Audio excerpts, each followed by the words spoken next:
Oi, eu sou a Mônica. Algo terrível aconteceu ano passado por causa da minha melhor amiga Júlia. Parece loucura, mas fiquei presa no fundo do mar por 36 horas. Sim, no fundo do mar, embaixo da água, por 36 horas, o que é mais do que um dia. Você vai ver que eu não estou inventando quando ouvir toda a história. Tudo começou quando Júlia me mostrou uma foto. Mônica, olha isso! Então peguei o celular dela. Eduardo, um cara que Júlia conheceu no Instagram, estava segurando o volante de um barco e sorrindo. Eu nunca gostei desse cara e essa foto me faz gostar ainda menos dele. Era tão óbvio que ele era apenas um garoto rico e mimado. Tá, e daí? Eu disse e devolvi o celular para ela. Eu sabia que ela queria algo de mim. Ele está chamando a gente para passar o fim de semana no barco. Eu fingi não entender. Nós? Como ele me conhece? Ele mal conhece você. Vocês só trocam mensagens. Ela disse, conversamos por telefone ontem à noite. Confia em mim, ele é legal. Vamos lá, vamos juntas. Eu disse imediatamente, sem chances que ficarei em um barco com um estranho por 2 dias. Então ela disse algo que sabia que iria funcionar. E se ele é um psicopata? Você vai me deixar sozinha com um cara assim? Essa foi a mesma frase que eu usei com ela o ano passado. Pedi que ela viesse comigo quando saí com um garoto pela primeira vez. Então fomos juntas ao encontro. Ela basicamente quis dizer, agora é a sua vez. Eu tive que dizer sim. No sábado de manhã, fizemos uma viagem de ônibus de 3 horas até a cidade da praia, onde Eduardo morava. Ele buscou a gente e nos levou para o barco. Não era muito grande, mas era bastante luxuoso. Tinha 2 cabines embaixo do deck. Júlia e eu pegamos a grande. Eduardo não parecia ser tão ruim quanto eu pensei. Talvez eu estivesse me enganando sobre ele. Quando subimos de volta, estávamos cercados por água já em movimento. Eduardo pilotava o barco. Não me leve a mal, mas você não deveria ser capitão para pilotar o barco? Eu perguntei. Ele sorriu. Não se preocupe, é um iate pequeno. Tenho licença para pilotar. Mas não vamos pilotar o tempo todo. Vamos encontrar um bom lugar para ancorar, ele disse. Eu e Júlia nos sentamos para relaxar no sol. Não estava quente o suficiente para usar um biquíni, mas o sol já estava muito forte. 2 ou 3 horas depois, paramos. Ancoramos ao lado de uma ilha. Ninguém morava naquela parte da ilha, então éramos apenas nós, o mar e a natureza. Eduardo foi um ótimo anfitrião. Ele preparou toda a comida sozinho. Parecia uma noite de verão, embora estivéssemos no final de março. Júlia não bebeu muito, mas Eduardo e eu ficamos tão bêbados que mal conseguíamos falar. Ele se levantou. Seu capitão está prestes a apagar. Eu preciso ir para a cama. O barco precisa de mim amanhã. Ele disse e foi cambaleando até a cabine. Depois de um tempo, fomos para a nossa cabine também. Fiquei um pouco enjoada e frustrada comigo mesma por ter bebido tanto. Me lembro da minha cabeça encostar no travesseiro e de cochilar imediatamente. O mar estava muito calmo quando nos deitamos.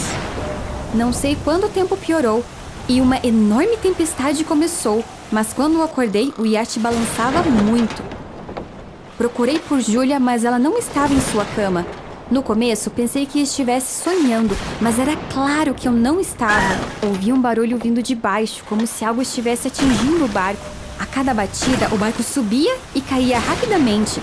Eu sabia que não deveria subir as escadas com um tempo assim, mas precisava encontrar Júlia. Eu tentei me levantar, mas era impossível ficar de pé. Nesse momento, o barco balançou com força. Eu tentei me agarrar em algo, mas não consegui. Bati minhas costas contra a parede e gritei de dor. Doeu tanto que tinha certeza de que tinha quebrado alguma coisa. A dor parou depois de um tempo. Conferi meus braços, pernas e costelas. Não doíam, e fiquei aliviada de não ter quebrado nada. De repente, percebi o verdadeiro perigo. Eu estava em um barco. Havia uma tempestade terrível lá fora. E barcos geralmente afundam durante tempestades. O que eu deveria fazer?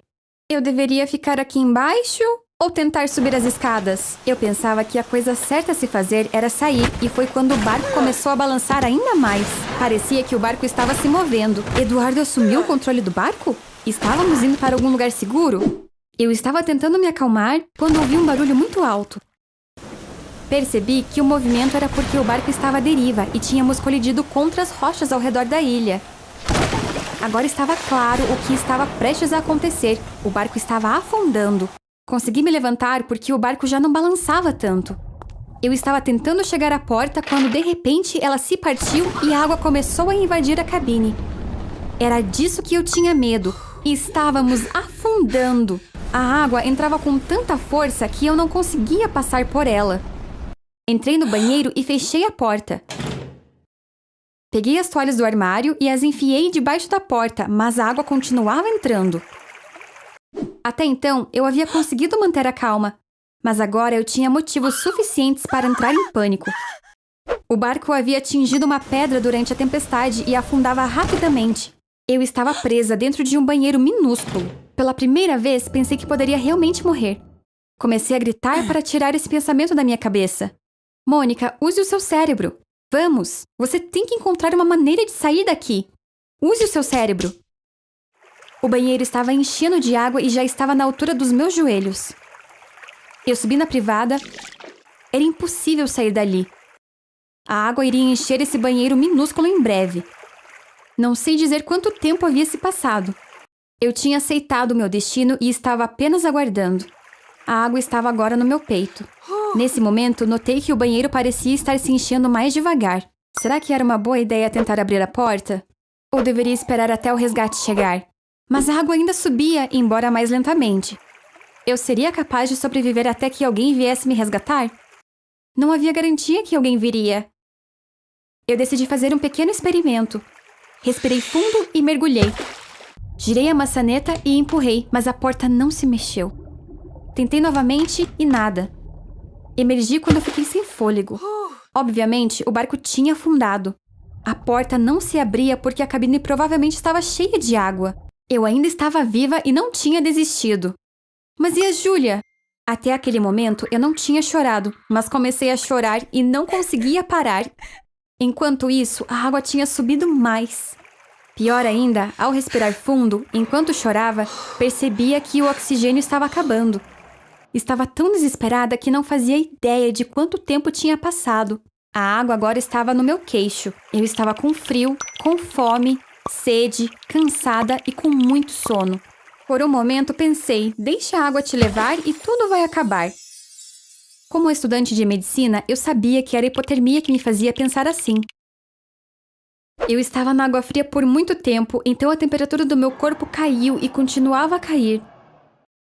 Eu estava perdendo a esperança de que o resgate viesse. Não estávamos em mar aberto, mas quem iria nos procurar? Nem meus pais, nem os da Júlia sabiam que estávamos aqui. A família de Eduardo faria alguma coisa? E eu achava que não. Pensei que este era o fim para mim. A água continuou a subir lentamente. Subiu tanto que tive que ficar na ponta dos pés para evitar me afogar. Só então escutei um som. Era como se alguém estivesse batendo em algo. Prendi a respiração. O som parou. Talvez não tivesse som nenhum. Talvez eu estivesse tendo alucinações porque eu estava prestes a desmaiar. Não! Escutei o som novamente e dessa vez estava mais perto. Se eu estivesse realmente alucinando, teria ouvido a voz da minha mãe ou algo assim. Por que eu ouvi o som de um metal batendo? Mergulhei na água mais uma vez. Tinha uma saboneteira de pedra. Peguei ela e voltei. Comecei a bater na parede com a saboneteira. O outro som parou. Tudo que se ouvia era eu batendo na parede. Eu parei depois de um tempo. Então o som do lado de fora voltou. Eu estava me comunicando com alguém. Eles sabiam que eu estava aqui. Eles, na verdade, eram 2 mergulhadores da equipe de resgate. No começo, eles não podiam abrir a porta por causa da pressão. Mas eles estavam lá para me salvar. Depois de um tempo, eles conseguiram me tirar do banheiro e do barco. Tinham médicos no navio de resgate. Eles tinham muita experiência com essas situações e conseguiram ajudar a me recuperar da hipotermia. Assim que me senti melhor, perguntei sobre Júlia. Descobri que ela e Eduardo estavam bem. Aparentemente, Eduardo tinha diabetes. Mas ele estava bêbado demais para tomar sua injeção de insulina. Pacientes com diabetes perdem a consciência em tais situações e entram em coma depois de um tempo. Eduardo, de alguma forma, chegou na nossa cabine e bateu na porta. Júlia ajudou ele imediatamente. Ela deu a ele a injeção de insulina, mas ele se sentia muito mal. Nesse momento, a tempestade começou e ele não teve escolha a não ser subir as escadas. Júlia também foi com ele. Felizmente, ela teve a ideia de vestir os coletes salva-vidas. Eduardo conseguiu dar partida no motor, mas as ondas eram grandes demais e ele não conseguiu impedir o barco de ficar à deriva. Eles caíram na água quando o barco bateu nas pedras. Júlia nunca saiu do lado de Eduardo. As ondas levaram os dois para a praia. Eduardo perdeu a consciência e Júlia não o abandonou. No dia seguinte, algumas pessoas que faziam uma trilha encontraram eles por acaso. Ambos estão bem agora. Depois de ouvir essa história, minha primeira reação foi: eles com certeza irão se casar depois de tudo isso. Depois de 36 horas horríveis, consegui voltar à vida. Eu acho que me saí muito bem. É claro que tive muita sorte, mas decidi entrar no banheiro, consegui me manter calma, lutei contra a hipotermia. Eu definitivamente mereço um parabéns. Obrigado por ouvir a minha história. Se você gosta de histórias como essa, inscreva-se neste canal. Tchau!